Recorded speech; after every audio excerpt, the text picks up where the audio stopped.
আপনি কি প্রস্তুত? কারণ আপনার অজান্তেই কলিযুগের অন্তিম মুহূর্তের গণনা শুরু হয়ে গেছে। শাস্ত্রের সেই ভয়ঙ্কর ভবিষ্যৎবাণীগুলো কি আজ আপনার চোখের সামনে সত্যি হচ্ছে না?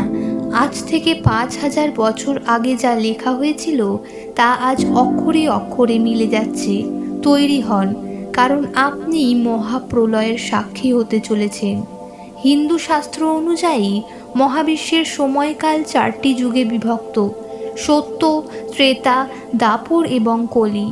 আমরা এখন বাস করছি কলিযুগে, যাকে বলা হয় অধর্মের যুগ।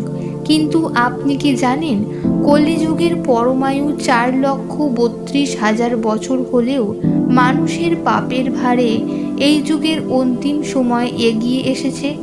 বিষ্ণু পুরাণ এবং শ্রীমদ্ ভাগবত মহাপুরাণে কলিযুগের শেষ সময়ের যে বর্ণনা দেওয়া হয়েছে তা শুনলে বর্তমান বিজ্ঞানও স্তব্ধ হয়ে যায়।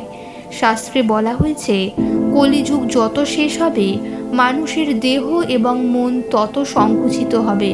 কলিযুগের শুরুতে মানুষ ছিল দীর্ঘকায়, কিন্তু এই যুগের শেষে মানুষের উচ্চতা কমতে কমতে মাত্র ১ হাত বা তার কম হয়ে যাবে।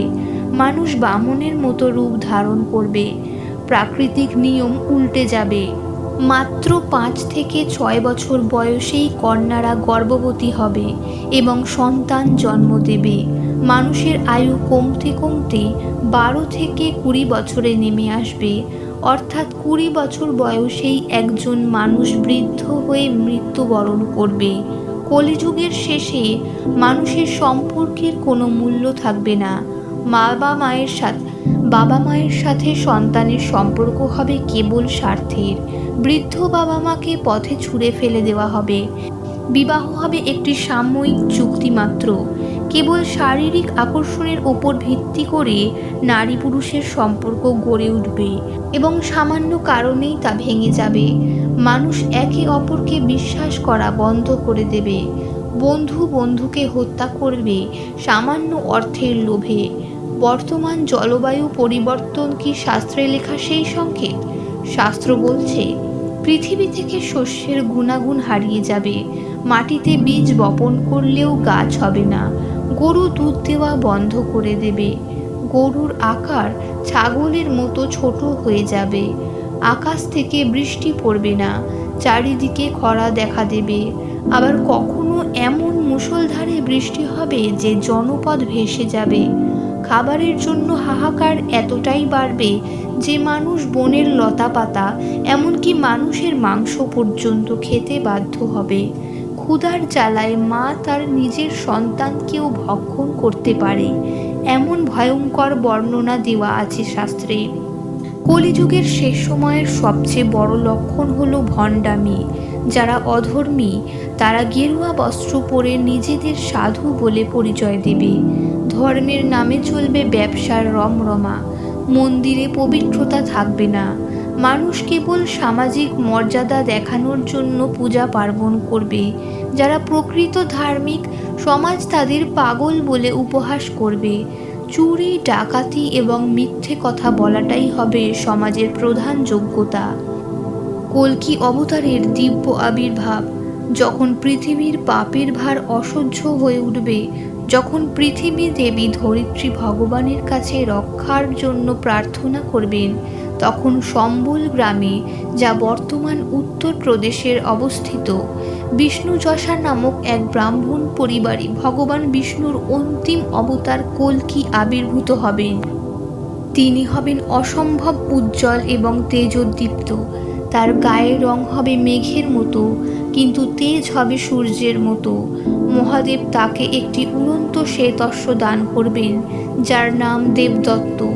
তার হাতে থাকবে রত্নখচিত নন্দক খড়গ বা তলোয়ার, যা থেকে বিদ্যুতের মতো আলো বিচ্ছুরিত হবে।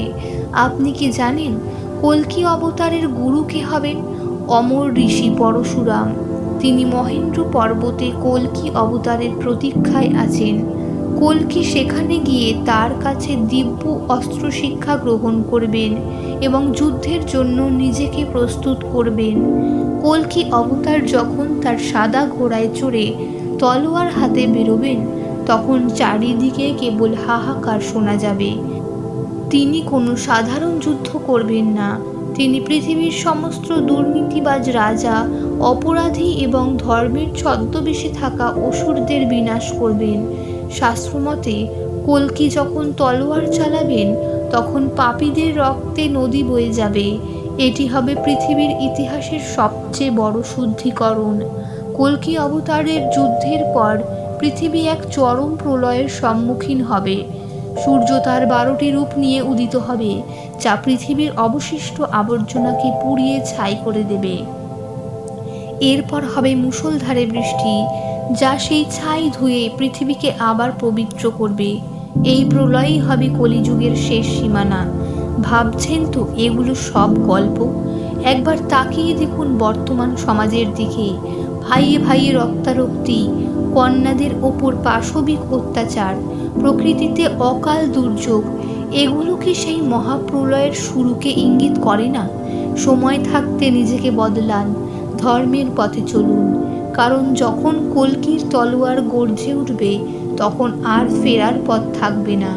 ভিডিওটি যদি আপনার মনে বিন্দুমাত্র সাড়া জাগিয়ে তোলে তবে ভিডিওটিতে একটি লাইক দিন এবং এমন আরও হিন্দু শাস্ত্র বিষয়ক ভিডিও পেতে চ্যানেলটি সাবস্ক্রাইব করে সঙ্গে থাকুন। ওম নমো ভগবতে বাসুদেবায়।